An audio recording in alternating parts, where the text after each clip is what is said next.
అటువంటి జగన్మాత ఆలయం దుర్గా మల్లేశ్వర స్వామి దేవస్థానంలో ఈవేళ ఈవో గారు శ్రీమాన్ రామారావు గారి దగ్గర ఉండి నాకు అమ్మవారి దర్శనం అయ్యవారి దర్శనం కూడా చేయించారు.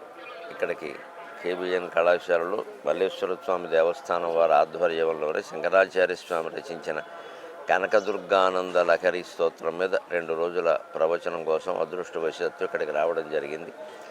ఆ సందర్భంగా కార్తీక మాసమైనా ఆదివారమైనా తప్పనిసరి అమ్మవారి యొక్క దర్శనానికి వచ్చాం. భక్తులు మమ్మల్ని మన్నించాలి, మా కోసం అందరినీ ఆపేస్తారు. కానీ మరి వచ్చినప్పుడే వినియోగించుకోవాలి కాబట్టి నేను వారి కోరిక మీద నేను దర్శనానికి వచ్చాను. నా జన్మ ధన్యమైంది నిజంగాను.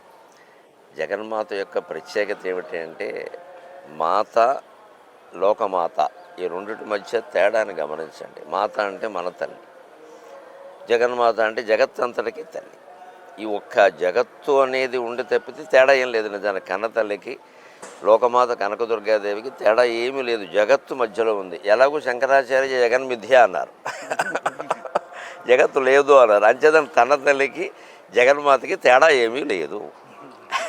అంచేత మన ఇంట్లో ఉన్న తల్లిదండ్రులను గౌరవించి వాళ్ళని వృద్ధాశ్రమాల పాలు చేయకుండా ఇంట్లోనే ఉండి కొడుకు కోడలు చూసుకోగలిగితే ఇక్కడి నుంచే దుర్గాదేవి వారందరినీ ఆశీర్వదిస్తుంది. నేను సమాజ హితం కోరేవాడిని ముఖ్యంగా. అందుకని దయచేసి పిల్లల్ని తల్లిదండ్రులని దూరం చేయకండి. సమస్త ఆధ్యాత్మిక వ్యవస్థ యొక్క మూలం మన కుటుంబ వ్యవస్థ. కుటుంబంలో ఇవాళ పెద్దవాళ్ళు కనపట్లేదు, పిల్లలు కనపట్లేదు. మీ పిల్లలు ఎక్కడున్నారంటే అమెరికా అంటున్నారు, పెద్దవాళ్ళు ఎక్కడున్నారంటే ఏమో అంటున్నారు. ఇక ఈ ఇద్దరు ఇంట్లో ఉండి చేసే పని ఏమిటి? పార్వతీ పరమేశ్వరులు చూడండి, ఎప్పుడు వాళ్ళు విడిచిపెట్టకపోవడం కాదు, వాళ్ళ దేవస్థానంలో కుమారస్వామి విఘ్నేశ్వరుడు అక్కడే ఉంటారు, ఎక్కడికి కదలరు. వాళ్ళు హాస్టల్లో చేర్పించలేదు, వాళ్ళు ఇంగ్లీష్ మీడియంలో అసలే చేర్పించలేదు.